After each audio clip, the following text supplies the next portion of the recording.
রীতিমতো রাখির মহোৎসব বলা যেতে পারে রুদ্রনীল ঘোষের কাছে এসে দেখতে পাচ্ছি। মানে তার হাতটা দেখলে বুঝতে পারবেন রাখিতে ভর্তি। 100 দিন হয়ে গিয়েছে। হাওড়াতে মেয়েদের মহিলাদের যে সুরক্ষা, তাদের যে ভরসা, অন্নপূর্ণা ভাণ্ডার সমস্তটাই, এবং রাতের বেলা আলো, যেটা কিছুদিন আগে অনেক জায়গায় হাওড়ায় অনেক অন্ধকার ছিল, আধার ছিল, মানে লিটারালি আর কি। রাতের বেলা চলার ক্ষেত্রে তো আলো দরকার লাগে। কিছুদিন আগে আলো তুমি করেছো, তো এই গোটা ব্যাপারটা একটু যদি বলো, রাখি বন্ধনের দিনে দায়িত্ব কতটা বাড়ে? সবাইকে নমস্কার জানাই। রাখি বন্ধনের এই পবিত্র দিনে, যদিও কাল থেকে এর মহল তৈরি হয়ে গেছে, 2 দিন পড়েছে, তার মধ্যে আমরা যখন কথা বলছি সকালবেলা থেকেই এই বিশ্বাস, এই ভালোবাসা, এই বন্ধন আমাদের পরম্পরা মেনে, আমাদের বোনেরা বড় কাজে যখন ভাইয়েরা বেরোতেন তখন এই ধাগা বেঁধে দিতেন বা তাগা, যাতে তারা সফল হয়ে ফিরে আসতে পারেন। একদম। তারপর আস্তে আস্তে সময়ের অলিন্দে রবীন্দ্রনাথ ঠাকুর রাখি বন্ধন এটাকে অন্য রূপ দিলেন। 1905 সাল বঙ্গভঙ্গ, ব্রিটিশ ঠিক করলো 2 টুকরো করে দেওয়া হবে এই মাটিকে। তিনি ডাক দিলেন, সবাই জুড়ে গেলেন। সেক্ষেত্রে শুধু বোনেরা ভাইদের হাতে রাখি বাঁধবে সেখান থেকে আরো ব্যাপ্তিতে নিয়ে গেলেন তিনি, সামাজিক বা তদানীন্তন রাজনৈতিক কারণে, এবং বিস্তৃত হলো এই উৎসব। আমাদের পরম্পরা, তার সঙ্গে এক থাকা। আমার মনে হয় যে আজকের যে দিন, সেই দিনে আমার নিজের কাছে খুব আনন্দের যে শিবপুর বিধানসভার বিধায়ক হিসেবে মানুষ আমায় দায়িত্ব দিয়েছেন। আমি ধন্যবাদ জানাবো আমার দলকে। আমার দল যদি আমাকে আমার নিজের মাটি, ভিটে যেখানে, সেখান থেকে প্রার্থী হিসেবে লড়াই করবার সুযোগ দিয়েছিলেন। দলকে ধন্যবাদ এবং মানুষকে ধন্যবাদ যে তারা আমাকে বিধায়ক বানিয়েছেন। আমি তো নিজে থেকে হইনি, একটা দায়িত্ব পালন। তো সেই দায়িত্ব পালনের মধ্যে ঠিক এই যতগুলো রাখি, যেমন আমার বোন এখন যেমন বাঁচছে আর কি, সৌমি, তো অনেকগুলো দায়িত্ব চলে আসে। ঠিক এই সময় আমরা যখন দেখি বেশ কিছু কলেজ, ইউনিভার্সিটিতে বিচ্ছিন্নতাবাদের কথা হচ্ছে, সেটাকেই নাকি স্বাধীনতা বা আজাদি বলছে কেউ কেউ। অবাক লাগে যে দেশটাকে টুকরো হওয়ার কথা যে যে জায়গাতেই লেখা থাকুক না কেন, সেটা স্কুল, কলেজ, ইউনিভার্সিটি বা যে কোনো দেওয়ালে, এই দেশের মধ্যে থেকে এই দেশেরই মানুষ যখন সেটা লেখেন, তখন মনে হয় তারা ব্রিটিশের থেকেও বিপজ্জনক। রাজনৈতিক মতাদর্শের তফাৎ থাকতে পারে, রাজনৈতিক পছন্দ অপছন্দ বিভিন্নতা থাকতে পারে, কিন্তু যারা বন্দুকের নল দিয়ে পার্লামেন্ট দখলের কথা বলে, যারা মানুষ মারা মানুষগুলো সম্পর্কে জয়ধ্বনি দিয়ে দেওয়াল লেখে, কাশ্মীরকে টুকরো করে সরিয়ে দিতে চায়, বন্ধনটা যারা ছিঁড়ে দিতে চায়, আজ কিন্তু সেই সময় এই রাখি বন্ধন। বন্দে মাতারামের 150 বছর। যারা বন্দে মাতারাম গাইতে পছন্দ করে না, যারা বন্দে মাতারামকে টুকরো টুকরো করে দিয়েছিল, যারা এই দেশকে এক করে জুড়ে রেখে ব্রিটিশ তাড়াবার জন্য আন্দোলন করেছিল, সেই বিপ্লবী যারা প্রাণ দিয়েছেন, তাদের একদিনের জন্য যারা স্মরণ করেনি, তাদের চরণে মালা দেয়নি, তারা আবার টুকরো করার কথা ভাবছেন, উল্লাস দিচ্ছেন। বন্ধন নয়, টুকরো, বন্ধন নয়। তারা না বেঁধে তারা টুকরো করার কথা বলছে। তাই আজকের দিনটাতে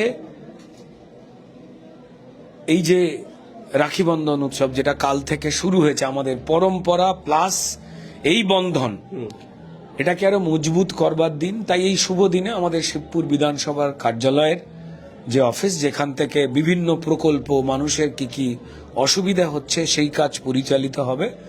এমন একটা শুভ দিনে আমাদের যত কার্যকর্তা বন্ধু রয়েছেন, সিনিয়ররা বিভিন্ন জায়গায়, তারা সবাই মিলে সিদ্ধান্ত নিয়ে আজ আমাদের শিবপুর বিধানসভার শানপুর মোড়ে সবার জন্য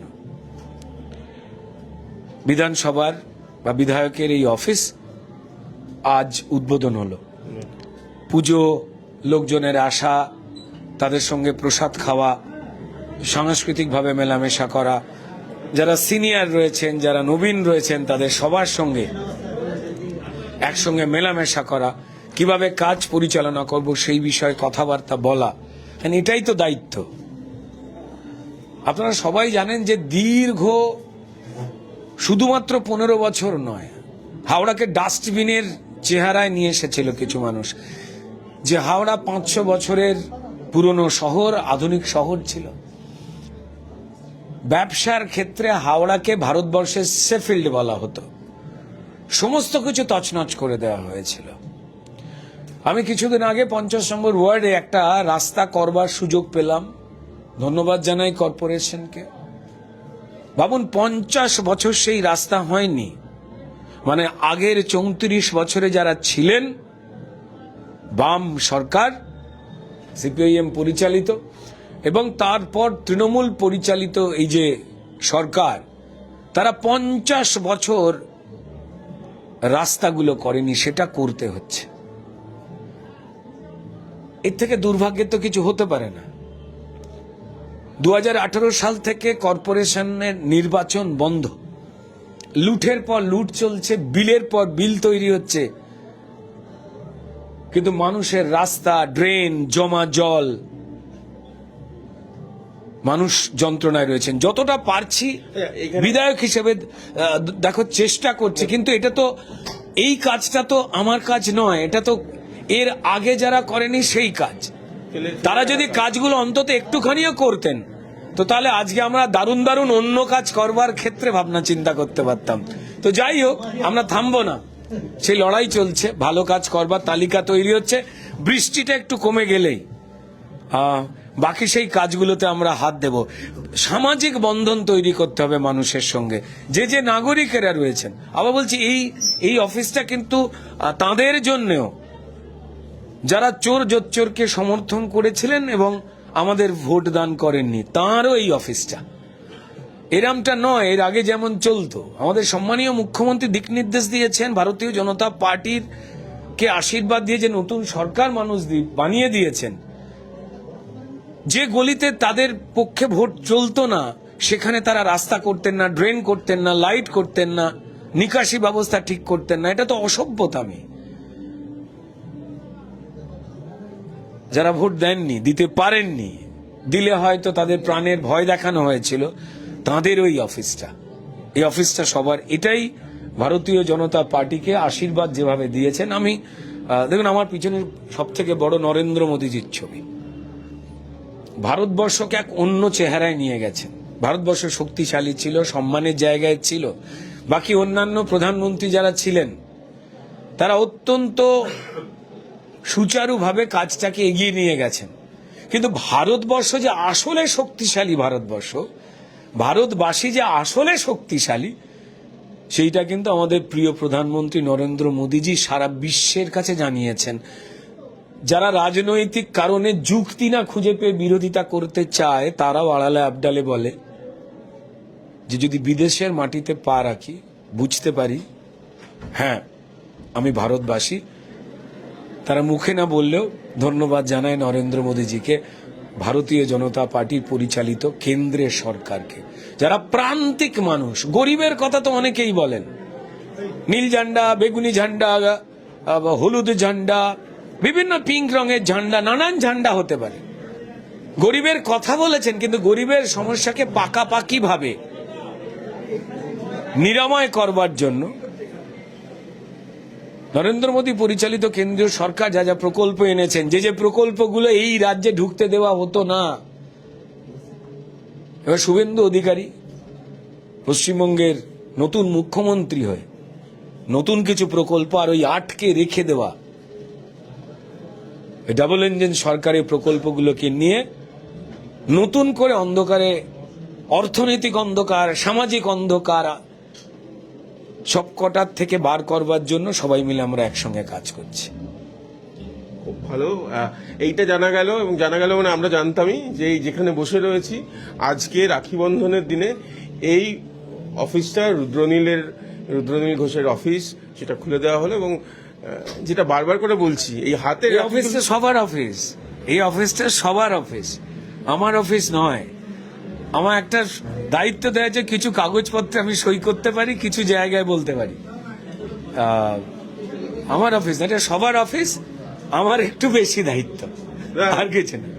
রুদ্র ভাইয়ের অফিস, রুদ্র দাদার অফিস বলা যেতে পারে, যেখানে কিন্তু দেখছেন যে হাতে রাখি পরানোর জন্য অনেকেই আছেন। আমি আজকের দিনে বিশেষ করে এই মা বোনেদের কথাটা বলার, যারা রাখি পরে, কারণ এটা একটা বড় ফ্যাক্ট। অন্নপূর্ণা ভান্ডার থেকে শুরু করে সমস্ত কিছু, যেগুলো আগে অনেক কিছুই হয়নি, যেগুলো এবারে হচ্ছে। এবং তোমার ক্ষেত্রে কিন্তু এটা একটা বড়, তার মানে ভোটের ক্ষেত্রেও বারবার দেখা গেছে ইন্টারাকশন করেছো, কথা বলেছো, তারা এগিয়ে এসেছেন, স্বতঃস্ফূর্তভাবে করেছেন, মানে ওয়েলকাম করেছেন। তার মধ্যে নিজেদের লোক শুধু না, অনেকেই আছে যারা করেছেন, ঘরের মধ্যে ঢুকে যাওয়া, এগুলো আর কি। ভাইরা তো ভাইয়ের বোনের সম্পর্ক, এটাই, এই বন্ধনটাই কিন্তু আছে এবং আরো সুদৃঢ় হচ্ছে, আরো জোরদার হচ্ছে এইরকম একটা দিনে, এরকম একটা জায়গা যেখানে সবাই আসতে পারবেন। এই সবার অফিস যেটা বলছিলাম, এটা উদ্বোধনও হলো। সুতরাং শুধু রাখি না, এই জায়গাটাও আজকে একটা বন্ধন তৈরি করলো। এই কার্যালয় একটা বন্ধন, এই কার্যালয়ের একটা রাখি বন্ধনের প্রতীক হয়ে থাকছে। অনেক শুভেচ্ছা। লুচি আলুর দম খাওয়া হয়েছে? হ্যাঁ, নিশ্চয়ই নিশ্চয়ই, সবাই একসঙ্গে সবাই মিলে প্রসাদ তো পাবোই। ওকে, নমস্কার। এই লাইভটা এখানে শেষ করছি। নজর রাখুন এই সময় লাইভে।